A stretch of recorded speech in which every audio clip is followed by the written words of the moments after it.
Hola, ¿qué tal? Muy buenas noches. Entonces, ¿qué tal? Bendiciones.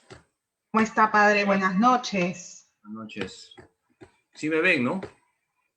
Sí, bueno, ahorita estamos saliendo en vivo con esta presentación de bienvenidos, aquellos que se están uniendo a nuestra transmisión. Así que, padre, como siempre, nosotros estamos en una sala, los que se están preparando para su consagración. Ellos son los postulantes de la congregación que vienen preparándose en algunos casos hace un año, en otros casos hace 2 años. Y en lo que los hermanos van ingresando a nuestra transmisión, le damos la más cordial bienvenida a todos, especialmente a mis hermanos de la congregación, que no pueden estar en este momento en esta sala, sino que ellos se conectan a nuestra transmisión el, eh, desde el Facebook del santuario. Y también bienvenidos a aquellos hermanos y hermanas feligreses, seguidores del santuario y seguidores del Padre Carlos, que siempre donde el Padre, en el momento que el Padre esté haciendo una charla o alguna reflexión, pues ahí están los Roselovers. Antes de comenzar, padre, con este segundo día del curso en el que vamos a hablar sobre los retos y desafíos del apostolado de hoy, teníamos pendiente explicar un poquito eh, lo que es la congregación, Mm. en lo que el padre se va tomando una agüita, Sí, claro.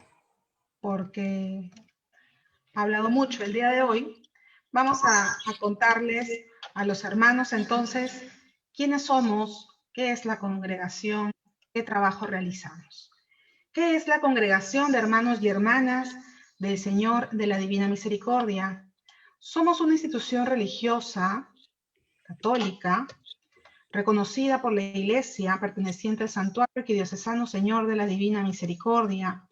Somos un grupo de laicos devotos a la Divina Misericordia que nos dedicamos a propagar la devoción porque estamos convencidos de que la misericordia de Dios es inmensa y maravillosa. ¿Por qué congregación? Ustedes en algún momento se habrán hecho esa pregunta. Resulta que el cardenal Augusto Vargas Alzamora, al conocer que teníamos en el santuario o en la parroquia en ese tiempo una hermandad o queríamos formar una hermandad, él quiso que nosotros no seamos una hermandad más, quiso que nosotros seamos una agrupación, un grupo de devotos que congregábamos o que congreguemos a diferentes devotos que estamos congregados alrededor de la devoción de la Divina Misericordia. Es por esto que en el año 1998 ya nosotros oficialmente nos llamamos Congregación de Hermanos y Hermanas del Señor de la Divina Misericordia. ¿Qué hacemos? En primer lugar, nosotros difundimos la fe y devoción a la Divina Misericordia. Realizamos también obras corporales y espirituales de misericordia. Organizamos también la procesión en honor a nuestro santo patrón y participamos activamente en las diferentes celebraciones que el santuario programa de modo anual y también nos representamos al santuario en las diferentes actividades que organiza el Arzobispado de Lima. ¿Cómo contribuimos nosotros a difundir la devoción a la Divina Misericordia? Primero, promoviendo el rezo de la coronilla a la Divina Misericordia, enseñando a cantar a los devotos el himno de la congregación, distribuyendo estampas a los diferentes fieles que nos acompañan en recorridos procesionales. Nosotros participamos en recorridos procesionales que organizan las diferentes parroquias y hermandades, no solamente de Lima, sino también fuera de Lima. Por ejemplo, la última procesión en la que nosotros participamos fuera de Lima fue el 27 de diciembre del año 2019, que nos invitaron a Chincha, al Carmen, específicamente a cargar a la Virgen del Carmen. Fue una experiencia muy bonita. Cargamos a las 3 de la mañana, salimos de aquí de noche, eso de las 9 de la noche, llegamos a Chincha, cargamos y de ahí regresamos a casa. Esas experiencias son definitivamente enriquecedoras. Practicamos también la caridad cristiana en diferentes actividades sociales que realizamos con los enfermos, con los niños. Participamos, como ya les había comentado, en diferentes recorridos procesionales organizados por las hermandades y las parroquias de Lima. Aquí podemos ver una foto de los hermanos cargando a San José Tadeo. ¿Cómo se atiende la congregación? Es una pregunta que la hemos recibido mucho desde anoche hasta ahora. Y agradecemos mucho a aquellos que nos han hecho esta consulta. En primer lugar, el requisito es amar a Dios y tener una gran disposición para servirlo. El hermano que ingresa es nombrado hermano postulante. Y ustedes, hermanos que nos siguen a través de las redes sociales, pueden ver luego a mis hermanos que están acompañándonos en esta sala de Zoom. Ellos son hermanos postulantes. Ellos son quienes se han preparado durante un año, en algunos casos, durante 2 años, en otros casos, y hoy se están preparando para su próxima consagración. Transcurrido el curso, el tiempo de preparación, ya los hermanos son consagrados y pueden vestir sus hábitos. La foto que pueden ver en este momento son fotos de hermanos que se consagraron hace varios años y están en este momento bendiciendo sus hábitos para luego ponérselos. ¿Quién puede formar parte de la congregación? Todos. Todos definitivamente estamos llamados a ser apóstoles de la misericordia. Los varones pueden participar como cargadores y las damas pueden participar como sahumadoras, como cantoras, y también las damas pueden ser cargadoras. Obviamente hay un tiempo de preparación, hay que enseñar a los hermanos que no saben cómo se cargan, cuáles son las técnicas, cómo también las canciones, etc.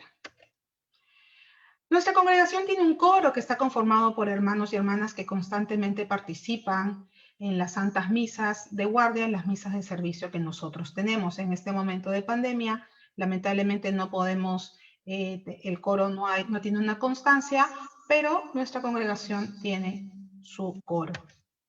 Tenemos un reglamento, como toda hermandad, tenemos un reglamento, tenemos un estatuto orgánico que contiene los derechos y obligaciones de todos los miembros, y también tenemos el apoyo espiritual de nuestro director espiritual, hoy el padre Carlos Rosell. Seguramente muchos habrán preguntado por qué la imagen de la Virgen de la Medalla Milagrosa nos acompaña. Bueno, les cuento que en el año 96 se inauguró la Capilla de la Medalla Milagrosa y nosotros, como congregación, hemos nacido en esta capilla. La capilla ha sido el vientre que ha engendrado a este grupo de hermanos que ya el próximo año va a cumplir sus 25 años. En agradecimiento a la Virgen María, es que el lienzo de la Virgen de la Medalla Milagrosa acompaña a nuestras andas. Está presente en nuestras andas y en nuestros hábitos también. ¿Cómo se identifican a los hermanos? Primero, tenemos un himno, que es el que se entona después del rezo de la coronilla todos los días a las 3 de la tarde. Ha sido compuesto por el primer violín de la Sinfónica Nacional y autor de varias piezas clásicas, el señor Fabián Silva Franco, y es entonado con mucha devoción por todos en las celebraciones eucarísticas y también en las procesiones. Y mis hermanos, los presento a 2 hermanos, Anita Aburto y el hermano José Luis. Ese es el hábito que nosotros portamos, nos identifica. También tenemos un estandarte que se luce en cada celebración que nosotros tenemos, y mayor información de la congregación pueden encontrarla en la página web del santuario, que es santuariodivinamisericordia.p, y también en el Facebook y en el Instagram. En el Facebook, todos los días, como les había comentado antes, salimos con el rezo de la coronilla minutos antes de las 3 de la tarde. Sin más, esa es la presentación. Ya mañana les contaremos cómo podemos ser parte de la congregación, aquellos que se están decidiendo todavía a participar de nuestra familia de la congregación. Sin más, los dejo entonces con el Padre Carlos, que hoy día va a hablar, como les había comentado antes, los retos y desafíos del apostolado de hoy. Padre Carlos, muchísimas gracias y somos todo oídos, Padre. Muchas gracias. Vamos a empezar con una breve oración en el nombre del Padre, y del Hijo, y del Espíritu Santo. Vamos a pedirle a Jesús, el Señor de la Divina Misericordia, que nos ilumine para que nos demos cuenta que todos somos apóstoles, que Él nos ha llamado, nos ha ungido con el Espíritu Santo. Él nos enseña porque somos sus discípulos y nos envía a una misión en un mundo donde todo está en contra, pero los retos y desafíos los vamos a superar porque el Señor siempre nos dará las gracias para salir adelante. Por eso nos ponemos en las manos de la Virgen diciendo: Dios te salve María, llena eres de gracia, el Señor es contigo, bendita tú eres entre todas las mujeres, y bendito es el fruto de tu vientre, Jesús. Santa María, Madre de Dios, ruega por nosotros pecadores, ahora y en la hora de nuestra muerte. Amén. Gloria al Padre, y al Hijo, y al Espíritu Santo, como era en el principio, ahora y siempre, por los siglos de los siglos. Amén. En el nombre del Padre, y del Hijo, y del Espíritu Santo. Amén. Vamos a compartir la pantalla para ver el tema de hoy. Vamos a ver los retos y desafíos. Para eso, como ya es mi costumbre, no soy muy hábil en haciendo PowerPoints, así que así nomás muy primarioso, pero al final, como hicimos ayer, sería interesante que ustedes hagan sus preguntas. Ayer han habido muy buenas preguntas, creo que quedaron pendientes algunas, y damos la charla en unos 25 a media hora, y luego podemos tener un tiempo de compartir. ¿A qué llamamos los retos del apostolado? Una primera pregunta: ¿a qué llamamos los retos del apostolado? El apóstol se va a encontrar con dificultades. Todo apóstol se va a encontrar con dificultades. Llamamos retos a todas las dificultades con las que se encontrará el apóstol para comunicar el evangelio. Superar los retos, ese es el desafío. Vamos a hablar de retos y desafíos. Hay que conectar retos y desafíos. Nosotros, cuando hablamos de Dios, nos vamos a encontrar con muchos obstáculos. Cuando evangelicemos, nos vamos a encontrar con muchos obstáculos. Superar esos obstáculos, ese es el desafío. Y la pregunta entonces que surge instantáneamente es: ¿cómo podemos afrontar esas dificultades? ¿Cuáles son? Lo primero es diagnosticar cuáles son las dificultades en el apostolado. Hay que detectar los obstáculos. San Ignacio de Loyola, santo del siglo XVI, decía que detectar al enemigo ya es vencerlo. Si tú detectas al enemigo, ya lo tienes ubicado, entonces planteas una estrategia. Es bueno que nosotros nos demos cuenta que hay dificultades que vienen de nosotros mismos, pero también vienen del ambiente. Entonces, cuando hablamos de los obstáculos con los que se va a encontrar el apóstol se encuentra con sus propios límites, tiene dificultades propias, y también hay dificultades del ambiente. Así he dividido este estudio de los retos. ¿Qué significa hablar de dificultades propias? Que con humildad hay que reconocer nuestros límites. Hay que reconocer cuáles son nuestros límites. Por ahí hay que empezar. Y ser humildes. Porque si no hay humildad, vamos a pensar que tenemos virtudes que en realidad no las tenemos, pero también no se olviden ustedes que la humildad es andar en la verdad. Entonces hay que reconocer lo bueno que tenemos y lo malo también que tenemos. Es decir, la humildad lleva a detectar las cosas buenas que tenemos y también a detectar nuestros defectos, nuestras miserias, nuestras debilidades. Por eso la humildad es muy importante, porque hace que reconozcamos las virtudes que tenemos para servir a los demás y potenciar esas virtudes que tenemos. Y también la humildad hace pues que yo me dé cuenta que tengo estos defectos, estas miserias, y lucho contra esos defectos, lucho contra esas miserias. Por lo tanto, la humildad es muy importante, porque si no hay humildad, entonces vamos a estar o sobredimensionados o minusvalorados. Ni uno ni lo otro, ni complejo de superioridad, ni complejo de inferioridad. ¿Ya? Hay que vivir en la verdad. Ahora, decía San Agustín lo siguiente: no le tengas miedo a la competencia, sino a tu propia incompetencia, decía San Agustín, algo que es de sentido común. No le tengas miedo a la competencia, no hay que tener miedo a la competencia, sino a tu propia incompetencia, y por eso detecta quién eres, fíjate las cosas buenas que tienes, fíjate tus miserias, fíjate quién eres en verdad. Por ahí hay que empezar.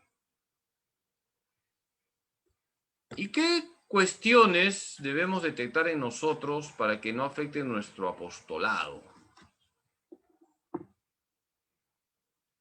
Un reto que surge es detectar si en nosotros hay desánimo, si hay pesimismo, si hay tibieza o si hay asedia. Ahora vamos a explicar lo que es la asedia.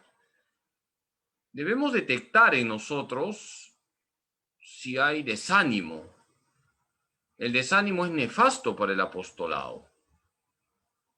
Nosotros no podemos ser personas desanimadas porque arruinamos el apostolado, y en un grupo, cuando entra el desánimo, ese grupo se viene abajo, ese grupo entra en UCI, en unidad de cuidados intensivos. Cuando entra el desánimo, ese grupo entra en UCI. Y si no se le inyecta ánimo, ese grupo lamentablemente termina por desaparecer.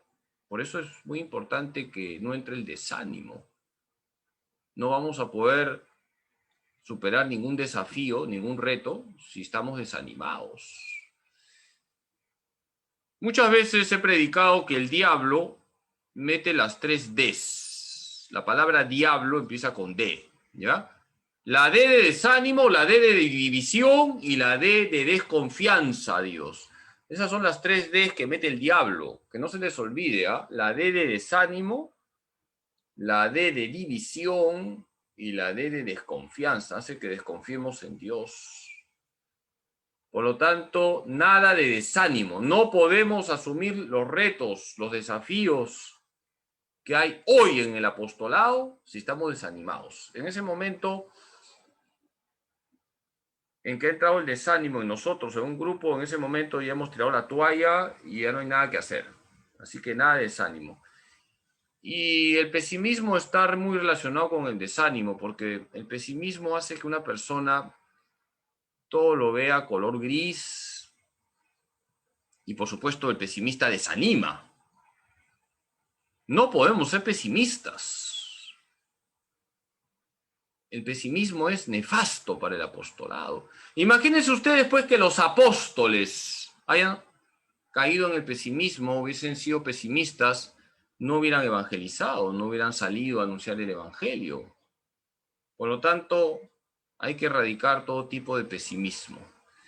No estoy diciendo que todo es color de rosa, pero no puede haber apostolado cuando hay pesimismo. No se pueden afrontar los retos, los desafíos.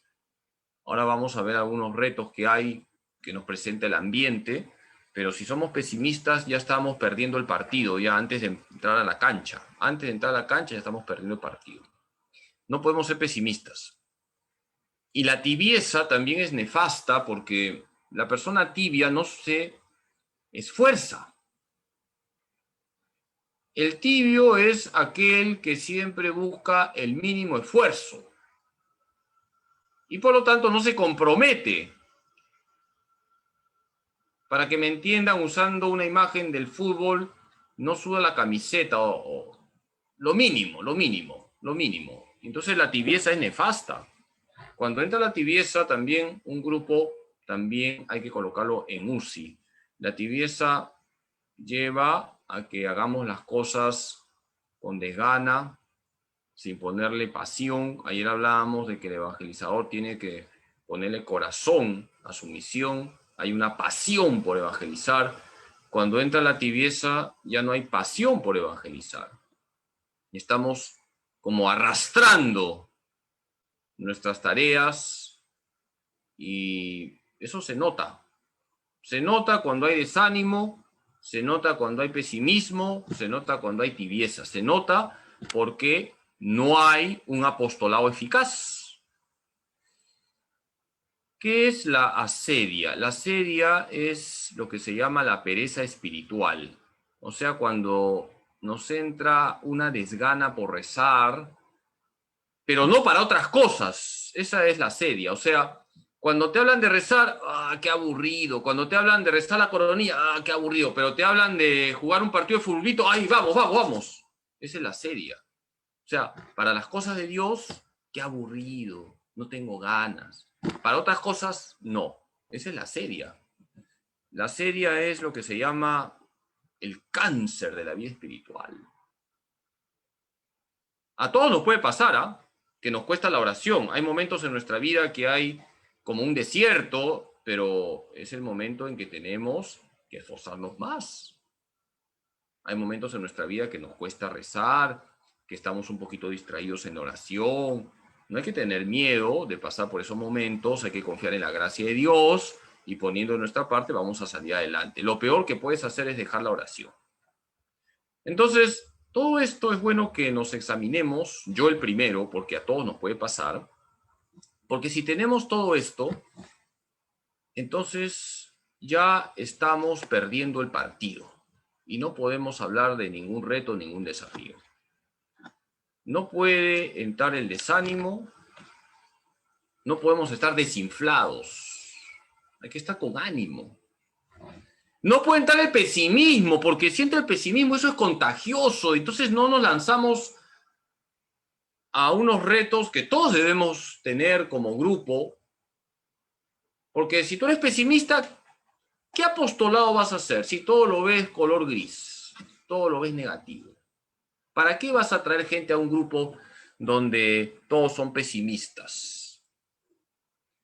No podemos ser pesimistas. Alguna vez les he contado esa broma, ¿no? De que las malas lenguas dicen que un pesimista cuando se desmaya luego no vuelve en sí, sino vuelve en no, porque todo es no, no, no, no. Todo es malo.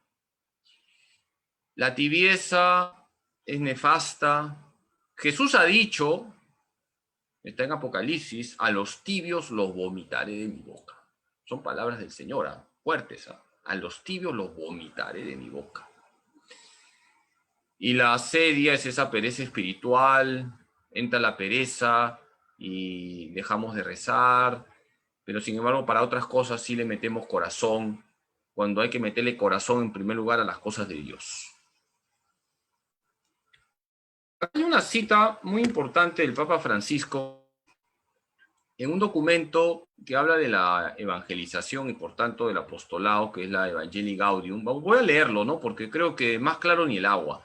Una de las tentaciones más serias que ahogan el fervor y la audacia es la conciencia de derrota que nos convierte en pesimistas, quejosos y desencantados con cara de vinagre. Toma mientras, ¿no? Al que le caiga el guante, que se lo chante. Nadie puede emprender una lucha si de antemano no confía plenamente en el triunfo. Yo creo que estas palabras del Papa Francisco a todos nos caen algo, ¿no? Una de las tentaciones más serias que ahogan el fervor y la audacia es la conciencia de derrota que nos convierte en pesimistas, quejosos y desencantados con cara de vinagre. Nadie puede emprender una lucha si de antemano no confía plenamente en el triunfo. Entonces, fíjense, nada de pesimismo, nada de estar quejándonos por todo, nada de estar desencantados y por supuesto nada de poner cara de vinagre. O sea, hay que estar alegres. Uno no tiene la culpa de la cara que tiene, pero sí la cara que pone, ¿ya? La cara que tenemos, la tenemos, pero la cara que ponemos sí depende de nosotros. Bien, ahora, ¿cuáles son los retos que nos presenta el ambiente? Porque el ambiente no ayuda, y eso no es ser pesimistas, cuidado, es ser realistas. El ambiente no ayuda, pero nosotros vamos a salir adelante, porque con Cristo vamos a salir adelante. Entonces, cuando se habla de retos y desafíos hay que hacer un diagnóstico de lo que está pasando en el mundo y nos vamos a encontrar con obstáculos que nos pone el mundo, el ambiente, para evangelizar. Nos pone obstáculos, entonces hay que detectarlos para poder superarlos con la ayuda de Dios. Entonces, todo apóstol se va a encontrar con dificultades, todo apóstol. Y eso no es ser pesimista, es ser realista. Jesús, cuando envió a sus apóstoles, les dijo, les mando como ovejas en medio de lobos. El Señor no les dijo, todo va a salir bien, todo el mundo les va a aceptar. No. Le mando como ovejas en medio de lobos. Mateo 10:16. El apóstol está enviado por Jesús como una ovejita en medio de lobos. Hoy en día tenemos una serie de obstáculos que son retos para ser superados, son desafíos para ser superados. Yo creo que actualmente hay 4 puntos que conviene señalar y que afectan el apostolado y nosotros tenemos que enfrentarnos con esto, porque también esto se puede meter en la iglesia, en todo lugar se puede meter, en un grupo, en todo lugar, nadie está libre. No estamos vacunados, por si acaso, contra este tipo de ataques contra la fe, porque son ataques contra la fe, no estamos vacunados, pero sí sabemos que si estamos unidos a Cristo vamos a superar todo esto. Tenemos el consumismo, el hedonismo, el relativismo y las ideologías, que son los retos que nos presenta el mundo, los obstáculos que hay a ser superados. Y todo esto afecta el apostolado. Todo esto afecta el apostolado. Vamos brevemente a señalar estos retos y el desafío es superarlos. Todos sabemos que el consumismo es la corriente que propaga que uno vale por lo que tiene y no por lo que es. Y eso está metido en todos los ambientes. También a un sacerdote se le puede meter el consumismo, claro que sí, es un pecado gravísimo, ¿no? Se llama simonía, ¿no? Cuando el sacerdote utiliza su ministerio para llenarse de plata, es un pecado muy grave, ¿eh? Se llama simonía, que sepan. Nadie está vacunado contra el consumismo, nadie. Es la idolatría del dinero y esto está metido en todos los ambientes. Los chibolitos, los niños, exigen a sus papás el celular último modelo, ¿no? Mi sobrinito se ríe con el celular que tengo, ¿no? Tío, cambia el celular. No, no voy a cambiar. Quieren el último celular. Lamentablemente, pues, estamos en una vorágine de comprar y comprar y comprar. Estamos viviendo una situación muy dolorosa, estamos con dolor contemplando cómo cuántos hermanos pasan hambre, se han quedado sin trabajo, y sin embargo el consumismo sigue. El consumismo sigue. Entonces, frente a ese consumismo, el apóstol tiene que practicar la virtud de la pobreza, que, repito, y lo he dicho algunas veces, la virtud de la pobreza no es miseria, ¿no? La virtud de la pobreza es que tu tesoro es Cristo, y porque tu tesoro es Cristo usas bien tu dinero. Eso es la virtud de la pobreza, porque el Señor no quiere que pases hambre, no quiere que duermas en el suelo, en un parque. El Señor no quiere que no tengas trabajo, el Señor quiere que vivas bien, que tengas los medios para una vida digna. Entonces, la virtud de la pobreza es el desprendimiento que tú haces de los bienes materiales porque tu tesoro es Cristo, entonces los usas correctamente. La virtud de la pobreza no significa satanizar el progreso que una persona logra con su trabajo honesto, por si acaso, aclaro esto, ¿ah? Entonces, nosotros no debemos estar apegados al dinero. Y sería incorrecto que una persona piense que va a ser apostolado porque tiene plata. Si no hay plata, no hace apostolado, no. Tú vas a ser apostolado porque en tu corazón está Cristo, por eso vas a ser apostolado. Jesús ha dicho, no pueden servir a Dios y al dinero, Mateo 6:24. No se puede servir a Dios y al dinero. Y además, cuando Jesús envió a sus apóstoles, le dice, no lleven nada por el camino. Así los mandó, no lleven nada por el camino. El apóstol no puede estar aferrado a los bienes materiales. Repito, los bienes materiales hay que colocarlos en su debido lugar. Cuando los bienes materiales se usan para dar gloria a Dios, entonces son buenos. Pero si se usan para ofender a Dios, son malos. Por lo tanto, la plata en sí mismo, depende del uso que uno le da, en sí misma no es ni buena ni mala. Si se usa para obras de caridad, está bien el dinero. Si se usa para vicios, está mal. Entonces depende del uso que uno le da. Pero lo más importante, ata a los bienes materiales. Lo importante es estar con Cristo. Eso es lo importante.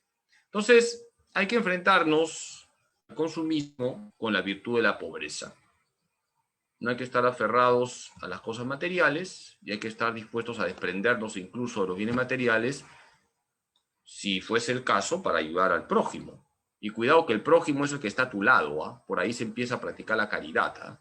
Porque muchas veces somos especialistas en dar una limosna a aquel que vive a 50 cuadras de nuestra casa, pero pobre el que está a tu lado.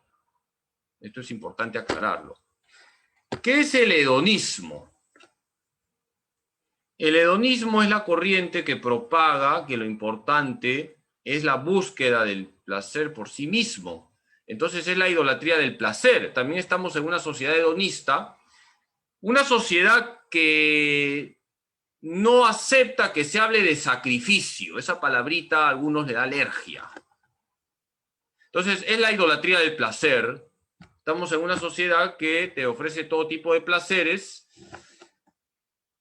Estamos en una sociedad donde se idolatra el sexo, también hay que decirlo. Una sociedad donde lamentablemente se ha rebajado la sexualidad al nivel más bajo. Todo eso tiene que ver con el hedonismo.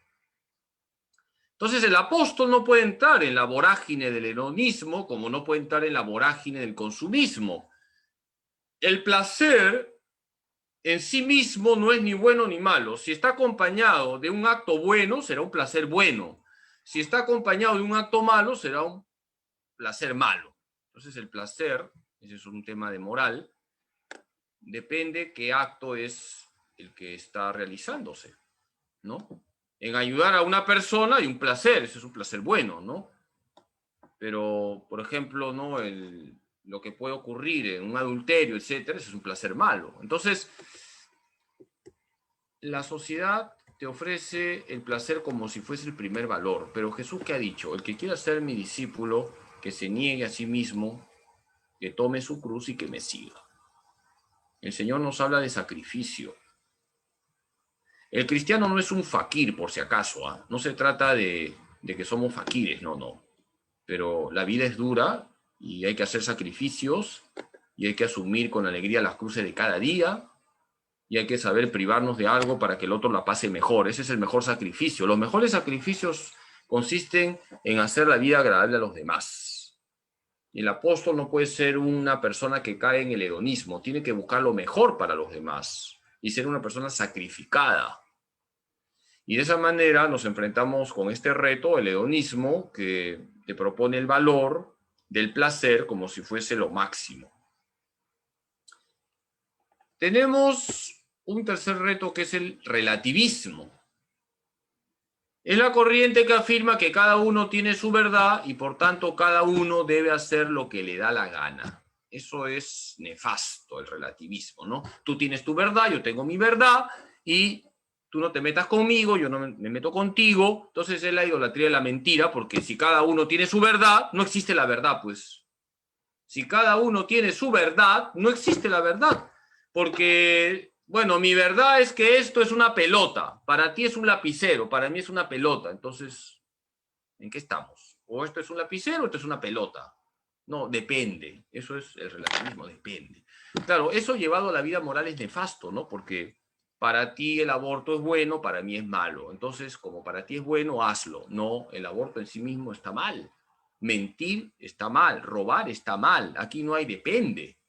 Entonces, el relativismo, cuando se mete en la vida moral, pues tenemos la situación en la que estamos viviendo, el libertinaje.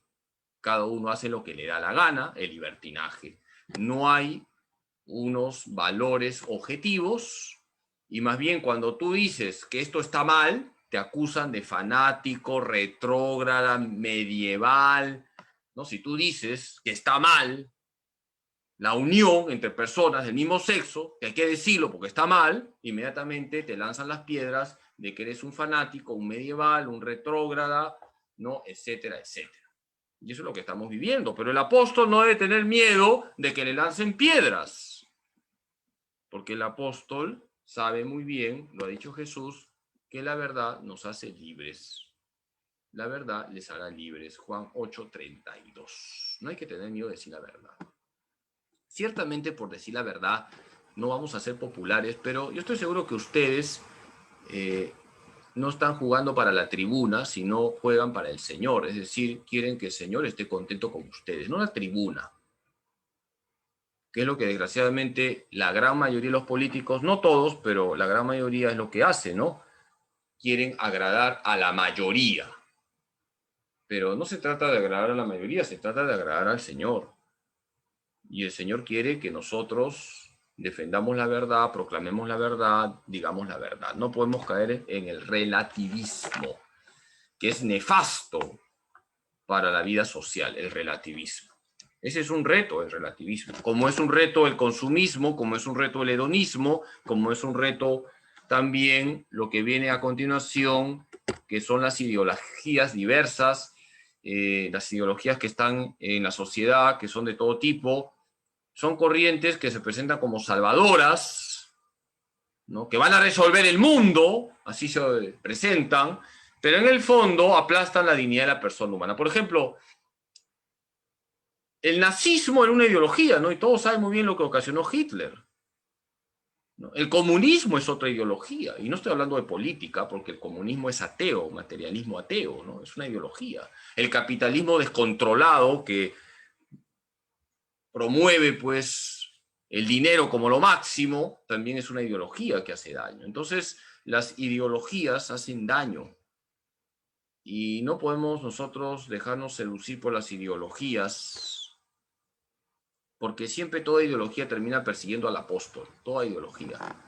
Porque el apóstol no acepta las ideologías. Jesús no es una ideología, Jesús es la verdad.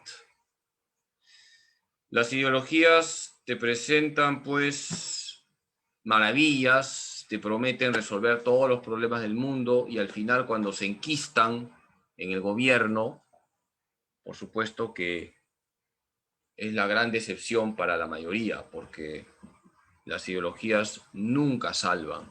Las ideologías siempre son partidistas y las ideologías van a promover siempre sus ideas, ideas que en definitiva terminan aplastando la dignidad de la persona humana.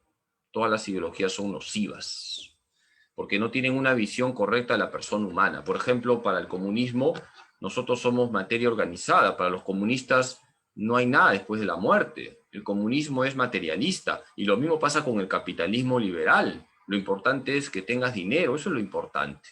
Por eso las ideologías terminan coincidiendo, que sean de izquierda o de derecha, terminan coincidiendo en negar a Dios.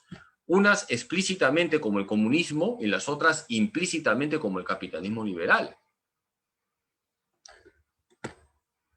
Dice nuestro Señor Jesucristo que en el mundo tendrán tribulaciones, pero ánimo, yo he vencido al mundo. En el mundo vamos a tener pues muchos problemas, muchas tribulaciones. El apóstol se va a encontrar con muchos obstáculos, como les he dicho. El consumismo, el hedonismo, el relativismo, las ideologías, te ofrecen el oro y el moro, te ofrecen salvar el mundo, pero tú sigues a Cristo. Tú sigues a Cristo. No te dejes seducir por las ideologías. ¿Y qué hacer ante tantos retos que tiene que enfrentarse el apóstol? Es fundamental tener una sólida vida interior y el desafío es no dejar de evangelizar. Ese es el desafío, no dejar de evangelizar. Y en este tiempo de pandemia, mañana hablaremos un poquito más del tema de la pandemia, no hay que dejar de evangelizar, no hay que dejar de evangelizar. Mañana hablaremos de la creatividad, del compromiso, la responsabilidad, etcétera. No hay que dejar de evangelizar. Ese es el desafío en definitiva. El desafío de la congregación de hermanos y hermanas del Señor de la Divina Misericordia es que sigan promoviendo la devoción al Señor de la Divina Misericordia en este tiempo que estamos viviendo, en no dejar de evangelizar. Y para eso vuelvo a lo que he dicho atrás. Nada de desánimo, nada de pesimismo, nada de tibieza, nada de desgana espiritual. Nada de caer en el consumismo, nada de caer en el hedonismo, nada de aceptar el relativismo, nada de aceptar ideologías. Seguimos a Cristo. Necesitamos, por eso, una sólida vida interior. Y ese es un desafío. Tener una sólida vida interior en el mundo que estamos viviendo no es fácil. No es fácil, pero sí es posible. Claro que es posible. Jesús nos ha dicho, sin mí no pueden hacer nada. No podemos hacer nada, necesitamos de Cristo. Y hay un texto muy bonito de San Pablo, te basta mi gracia, porque mi fuerza se manifiesta en la debilidad. Fíjense, si ustedes leen 2 Corintios 12:9 y leen los versículos que están antes, no he puesto todo el texto porque, no, o sea, la letra, ¿no? San Pablo se siente débil, como tú y como yo, nos sentimos débiles ante esta pandemia, ante tantos problemas, la corrupción, no hay plata, no hay trabajo. San Pablo se siente débil, pero el Señor le responde, te basta mi gracia, porque mi fuerza se manifiesta en la debilidad. Entonces volvemos al tema de la humildad, ¿no? Reconozcamos quiénes somos, reconozcamos nuestras debilidades, nuestras miserias, reconozcamos también nuestras virtudes para ponerlas al servicio de los demás. Y el Señor te dice, te basta mi gracia, tranquilo, te basta mi gracia. Porque mi fuerza se manifiesta en la debilidad. Para poder superar los obstáculos con los que nos encontramos actualmente, este consumismo, este hedonismo, este relativismo, estas ideologías, para poder superar nuestra propia incompetencia, como les he dicho, la frase de San Agustín, no le tengas miedo a la competencia, sino a tu propia incompetencia, necesitamos de la gracia de Dios definitivamente y colaborar con la gracia de Dios. Por eso, todo apóstol se encontrará con retos, debemos detectar los obstáculos interiores y exteriores. El desafío es evangelizar en un ambiente que está en contra. Si cuidamos nuestra relación con Jesús, saldremos adelante. Por lo tanto, necesitamos tener una sólida vida interior. Y esto es lo que yo le pido a la congregación de hermanos y hermanas del Señor de la Divina Misericordia, que no descuiden lo espiritual. Por supuesto que no es lo único, como decíamos ayer, no solamente se trata de necesidades espirituales, cuando hablamos de necesidades del hombre, también están las necesidades corporales, materiales, pero todo parte del trato con Cristo. Si no hay un trato con Cristo, entonces no vamos a superar ningún obstáculo, no vamos a realizar ninguno de nuestros planes, pero si hay una sólida amistad con Cristo, entonces se presenta un panorama maravilloso. Todo lo puedo en aquel Dios que me conforta, dice San Pablo en Filipenses 4:13. Muy bien, pues hasta aquí lo que quería transmitirles. Todavía mañana vamos a completar algunas ideas y mañana hablaremos también de las características del apostolado y ahí también le meteré un poco de fuerza al tema de la vida espiritual. Ahora no he hablado mucho del tema de la oración, la misa, etcétera, que es fundamental también para el apóstol, pero que quede la idea, sin mí no pueden hacer nada. Juan 15:5. Sin Cristo no podemos hacer nada. Sin Cristo, apaga la luz y vámonos. ¿De acuerdo? Sin Cristo, Apaga la luz y vámonos. Lo primero es el trato con Jesús. Muy bien. Ahora, si tienen preguntas o podemos tener un momento de diálogo. Sí, padre, muchas gracias. Efectivamente, hermanos, hemos puesto un número de teléfono para que puedan mandarnos sus preguntas, en el caso tengan algunas, y en lo que van escribiéndonos, bueno, padre, le cuento que esta noche están conectados cerca de 320 hermanos que nos están siguiendo en este momento, además de los que están en sala, que son los hermanos postulantes. Y nos han escrito o están siguiéndonos desde San Miguel, Pueblo Libre, Callao, Lince, en Surco, Jesús María, Miraflores, Caraballo, Rímac, Bellavista, Villa María del Triunfo. Y también de ciudades del interior del país, como en Trujillo, Arequipa, Huaral, Campina de Moche, Pacasmayo, Sánchez Carrión en La Libertad y también en Ica, padre. Así que estamos nacionales. Adiós, a ver si En lo que nos... el número de miembros de la congregación. Con fe, padre, con fe. Sí. En lo que nos van escribiendo, padre, las preguntas, hay una que se quedó de ayer Sí. Y nos decían, ¿por dónde empezar a leer la Biblia para convertirnos en verdaderos apóstoles? Bien, buena pregunta, conecta con la charla anterior. Parece que es hermano o hermana el que ha intervenido. Solamente fue un mensajito. Bien, No, pues no a esta tengo. persona le digo, bueno, en conexión con la charla anterior, parece que ha dobleteado, que siempre se recomienda comenzar a leer la Biblia por los evangelios, por ahí.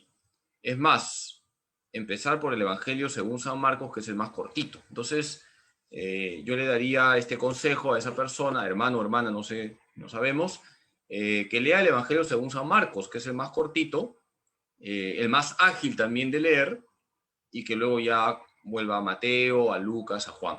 Entonces, que lea el Evangelio de Marcos y que se meta como un personaje más en las escenas que Marcos nos describe, y que cuando esté leyendo, por ejemplo, ¿no?, que Jesús sanó a un leproso, que esa persona se considere también leprosa y que se deje tocar por Cristo.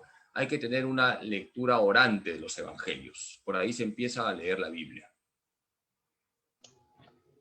Bien, luego, ¿cuáles son los principales errores que se cometen en el apostolado? Hay muchos errores, ¿no? El primero es pensar que nosotros vamos a salvar el mundo. Yo creo que ese es un error que todos podemos tener, de que uno se cree Superman. No, por eso he hablado de la humildad.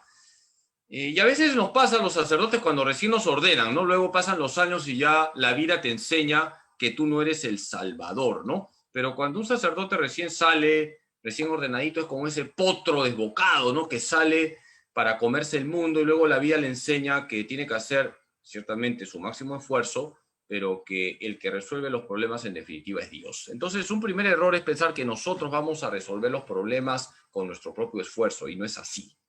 Yo diría que hay que ser humildes, es el Señor quien toca los corazones en definitiva y nosotros colaboramos. Otro error en el apostolado es cuando caemos en el individualismo. Ayer hablábamos del individualismo.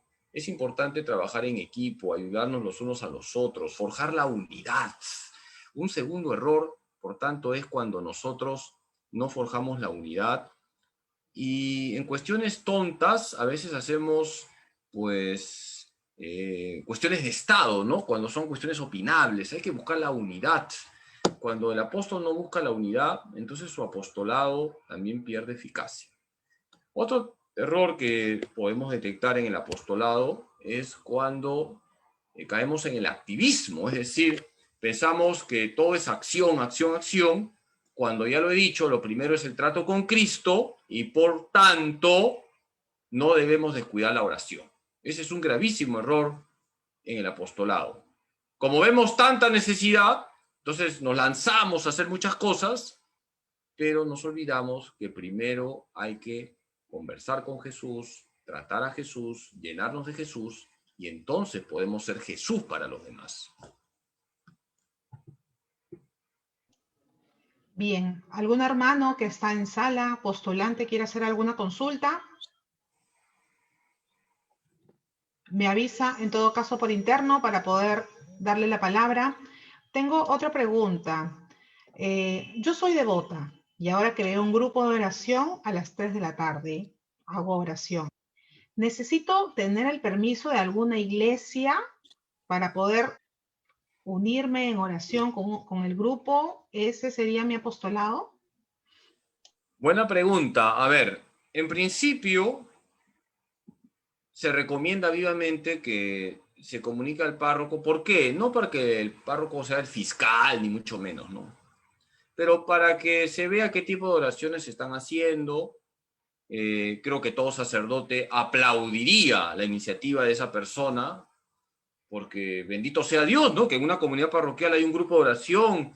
Bendito sea Dios que el sacerdote va a impedirlo, pero sería bueno que el sacerdote vea qué tipo de oraciones se están haciendo. Digo esto porque yo tuve una experiencia, la única experiencia mala que he tenido fue cuando, no voy a decir nombre de la parroquia, pero sí hace muchos años atrás, hubo un grupo de oración que recién había llegado a esa parroquia y estaba visitando todos los grupos de oración, y llegué a ese grupo de oración y resulta que era un grupo que estaba coqueteando con la nueva era, entonces lógicamente tuve que decirles que eso no está bien, ¿no?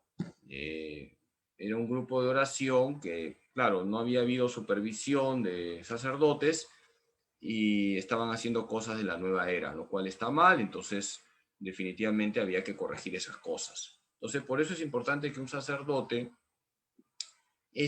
repito, no para fiscalizar ni para clericalizar el ambiente, porque los laicos tienen que organizarse y los laicos tienen que hacer su apostolado, y qué bonito es cuando los laicos se organizan para rezar, pero sí un sacerdote debe estar atento para que las oraciones que se hagan sean las correctas, para que no se hagan cosas raras, etcétera, ¿no? En ese sentido yo le diría a esa persona que vaya a su párroco y que diga que tiene este grupo, que están reuniéndose para rezar el rosario. Bueno, por supuesto, el rosario es la oración recontra católica, ¿no? Ahora, es que nos estamos reuniendo para hacer unos ritos para llamar ángeles. Eso ya no, pues eso es nueva era, ¿no?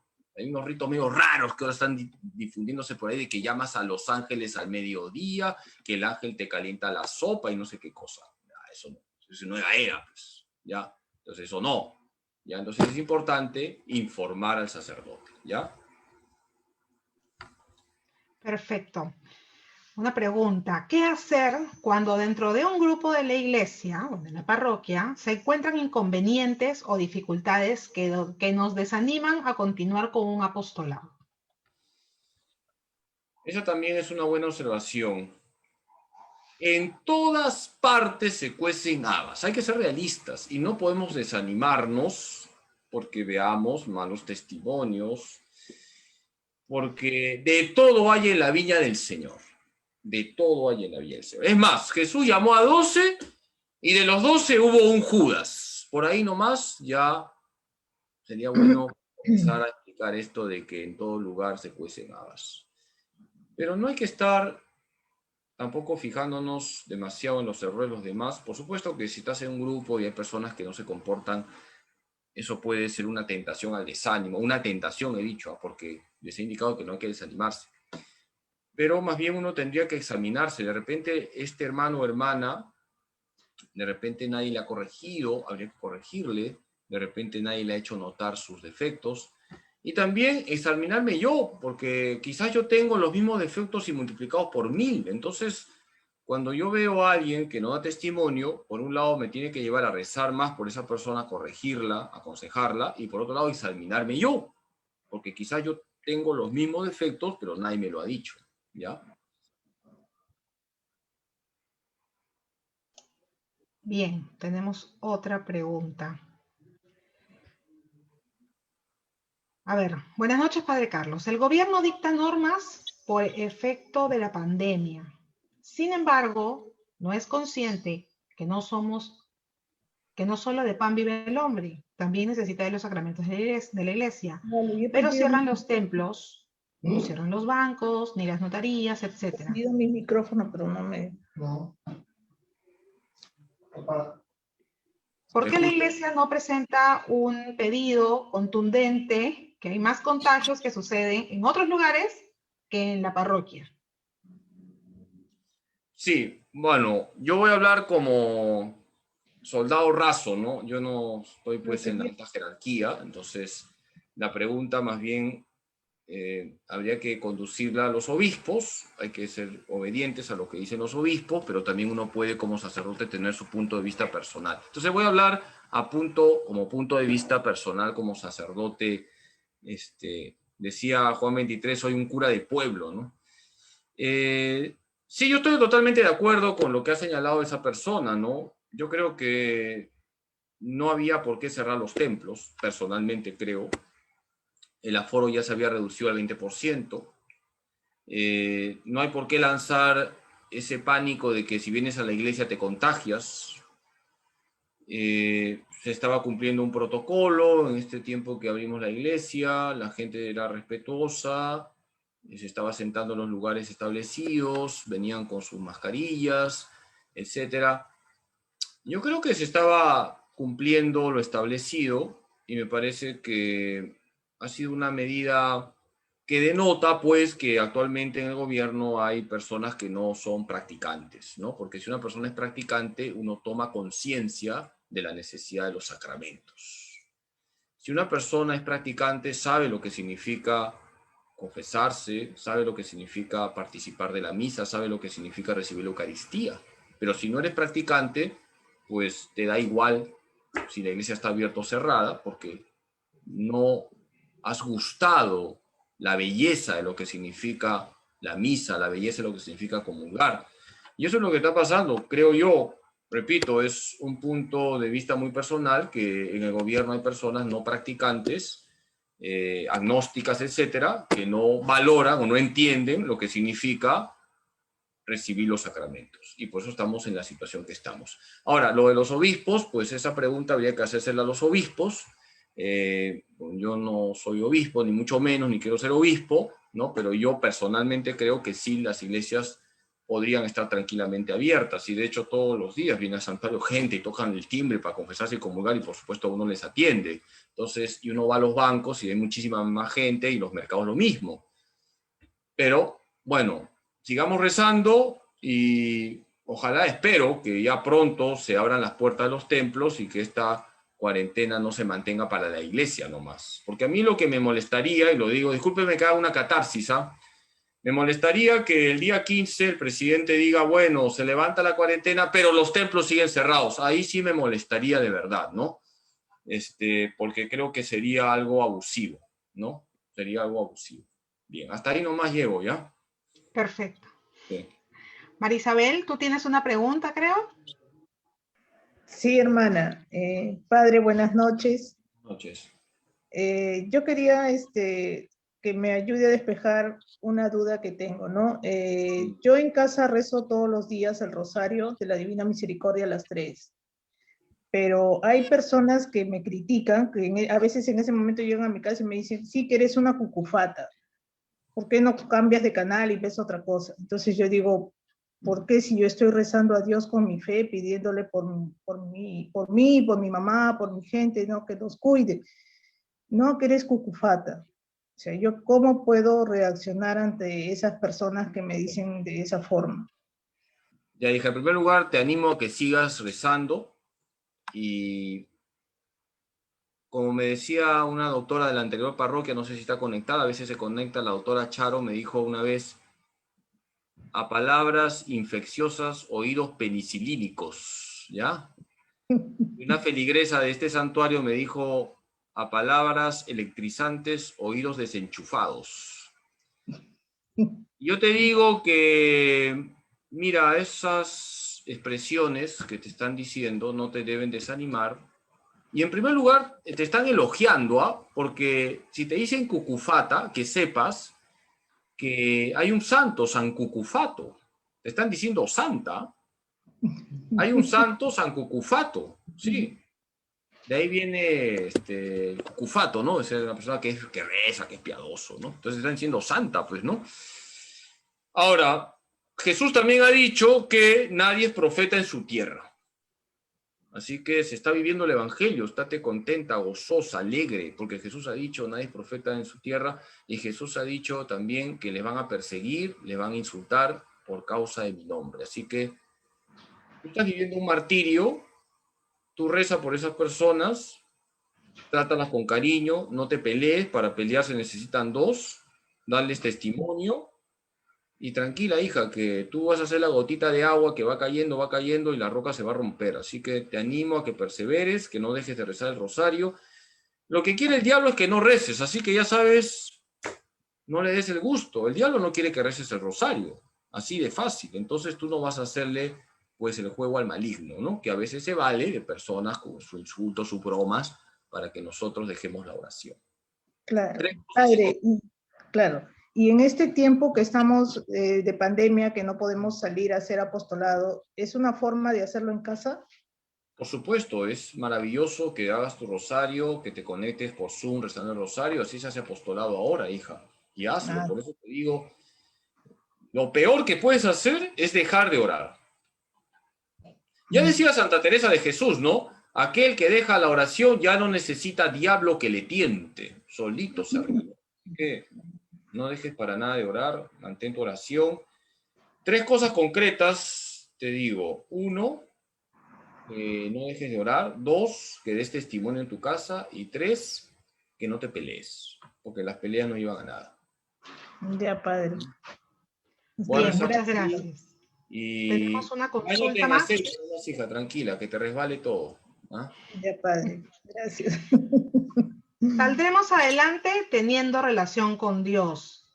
¿Debemos leer la Biblia y rezar nada más? ¿Qué más podemos hacer? Claro, la expresión leer la Biblia y rezar nada más, la respuesta es no. No. ¿Hay que leer la Biblia? Sí. ¿Hay que rezar? Sí. ¿Hay que confesarse? Sí. ¿Hay que ir a la Santa Misa? Sí. ¿Hay que tener devoción a la Virgen? Sí. ¿Y nada más? No. Hay algo más. Todo eso tiene que desembocar en la caridad, porque lo contrario nos volvemos, lo que decíamos ayer, personas que caen en el espiritualismo. Tenemos que ser, vamos a un pasaje del Evangelio, como Marta y María. Ustedes se acuerdan, ¿no? De ese pasaje del Evangelio, Marta y María. Tenemos que ser en primer lugar como María, que está a los pies del Señor escuchando su palabra. Eso es oración, eso significa la Biblia, eso significa el rosario, etc. Pero también hay que ser como Marta, porque Marta está preparándole la comida al Señor. Entonces San Agustín, cuando comenta ese pasaje, dice, María eligió la mejor parte, pero lo mejor es el todo, no la parte. Ser María y Marta. María, oración, y Marta, acción. Por lo tanto, no basta decir rezo. Hay que preguntarnos, ¿y dónde desemboca tu oración? ¿A quién estás ayudando? ¿Cómo estás tratando a los demás? ¿Cómo estás practicando las obras de misericordia? ¿De acuerdo? Perfecto. Edgardo, ¿tienes una pregunta?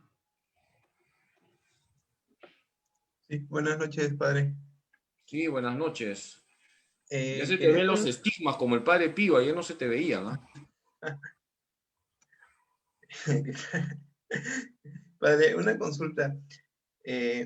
Cuando se tienen dos apostolados, o dos apostolados se cruzan, ¿qué discernimiento hay un tanto para elegir cuál es el mejor, ¿no? O cuál es digamos, el más santo o el más pleno? Yo tenía dos criterios, ¿no? Uno que es la necesidad, o sea, entre los dos, cuál es más necesario, o si va a ir más gente o más ayuda, y otro es qué tanta plenitud me causaría ir a cada uno, ¿no? Pero no sé si es que estoy, digamos, yendo por el lado correcto. Es una pregunta muy interesante, pero tú la tienes que responder, y San Ignacio Loyola hablaba de el discernimiento.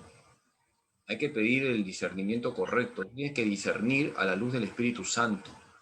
Cuando hay dos alternativas y las dos son buenas, tú tienes que pensar en cuál de las dos voy a dar más gloria a Dios. Pero tú lo tienes que responder porque tú sabes, yo no, la situación concreta, el apostolado de cada uno de esas circunstancias.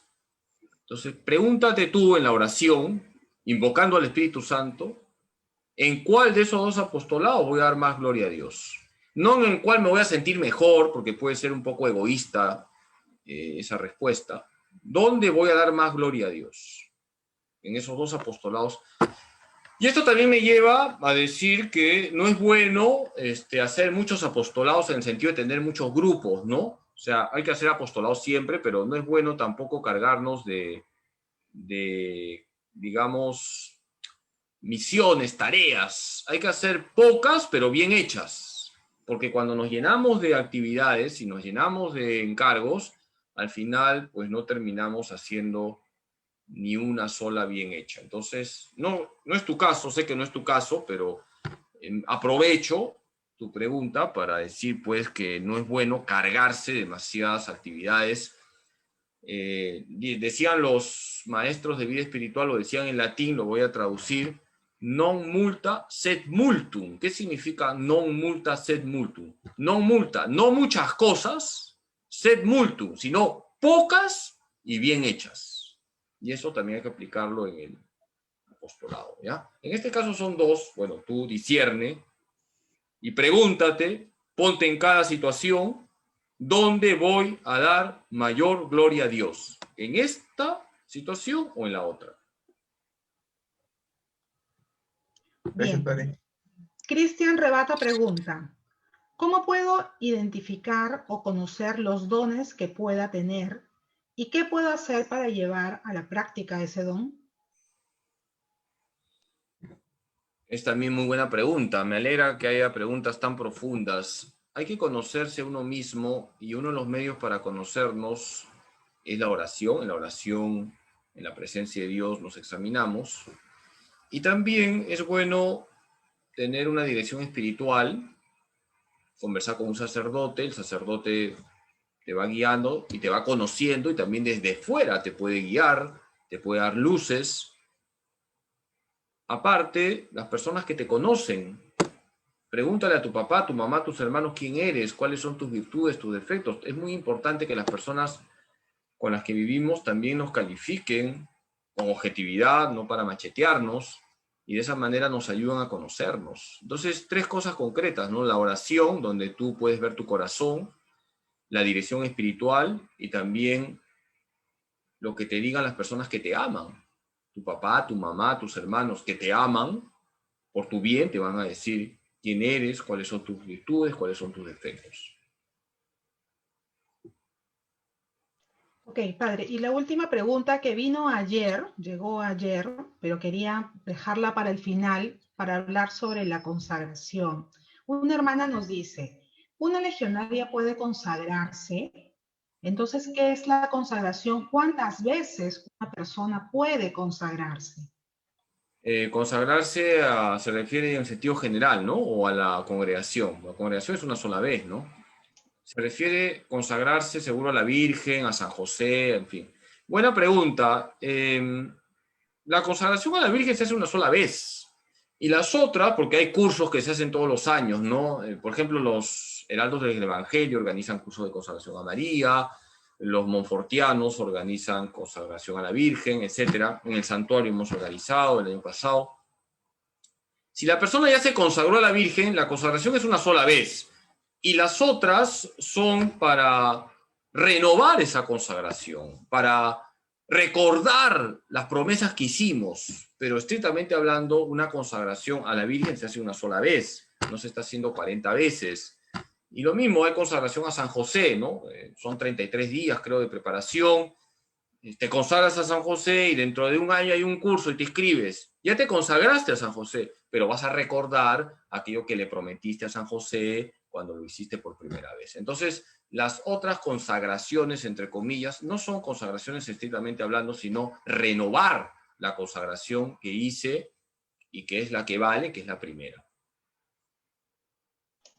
Bien, padre, dije que la pregunta anterior era la última, pero acaba de llegar una y creo que es importante compartirla. Una del más allá. Algo así. ¿Considera que es importante tener un grupo de apologética en cada parroquia? Soy ex protestante y valoro el apostolado gracias a un familiar que conocía del tema, que insistió conmigo y por eso regresé a la Iglesia de Cristo. Qué bonito, ¿no? Más que pregunta es un testimonio, ¿no? De esa persona que le hizo apostolado. Y fíjense qué importante, cuando nosotros hacemos apostolado, estamos haciendo un acto de caridad. El mayor acto de caridad es llevar a una persona a Cristo. Ese es el mayor acto de caridad, llevar a una persona a Cristo. Entonces, me alegra mucho que usted a través de esa persona haya tenido ese encuentro o reencuentro con Cristo, y ese testimonio nos lleva a decir que cada uno de nosotros tiene esa misión, hacer que el otro se encuentre con Cristo. ¿Y qué es apologética, padre? Apologética es defensa en griego. Apologética, defensa. Es la defensa de la fe. Por ejemplo, cuando alguien tiene que discutir con un evangélico, hace apologética, ¿no? Porque el evangélico te dice, la Virgen tuvo otros hijos, entonces tú no defiendes la fe y le tienes que decir, mira, choche, no, María tuvo un solo hijo, y entonces le muestras los textos. Cuando tú explicas tu fe para defenderla, se llama apologética. Antiguamente se enseñaba la apologética, antes del Concilio Vaticano II era un curso obligatorio. Desgraciadamente, no sé qué pasó, que a partir del año 1965 desapareció ese curso en los seminarios, ya no se enseña en los seminarios, pero es importante la apologética porque te permite, por supuesto con cariño, no hay que pelearse, pero defender tu fe frente a aquellos que no comparten nuestras creencias. Bien, padre, muchísimas gracias. Ha sido una charla sin duda muy enriquecedora para todos los que hemos podido participar. Cuéntenos, padre, mañana, ¿de qué vamos a hablar? Mañana vamos a hablar de las características del apostolado, vamos a remarcar mucho el tema de la responsabilidad, la creatividad, el compromiso, también todo el tema espiritual. Y bueno, ya es el último día, entonces les invito para que completemos este trigo, entre comillas, que hemos tenido, y les animo pues ahora a aplicar todo lo que hemos estado diciendo. Y también pues agradezco a aquellos que se están conectando estos días, hay personas que se han conectado los 2 días, y desde aquí también les animo a que mañana terminen este ciclo de charlas.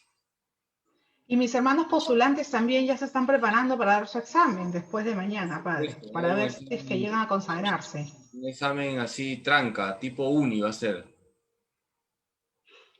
Aunque dice... Modo uni, entonces, ahí los vamos a ver en los que va a hermanos. sacar 20. Sí, seguro que sí. Padre, muchísimas gracias entonces por esta jornada que hemos tenido el día de hoy. Y mañana, Dios mediante, nos volvemos a encontrar a las 8:30 y quizás un poquito más, porque usted tiene la charla, una charla más, trato de terminar antes, pero sí, 8 y vamos por el 8:40, ¿no? Ustedes espérenme nomás que igual llego. Llego del más allá. Perfecto, nos encontramos entonces, Padre. Nos despedimos con su bendición. El Señor esté con ustedes. La bendición de Con su Dios espíritu. Todopoderoso, Padre, Hijo, Espíritu Santo, descienda sobre ustedes y permanezca para siempre.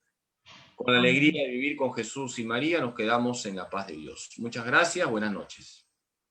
Gracias a todos, buenas noches. Gracias, hermanos postulantes.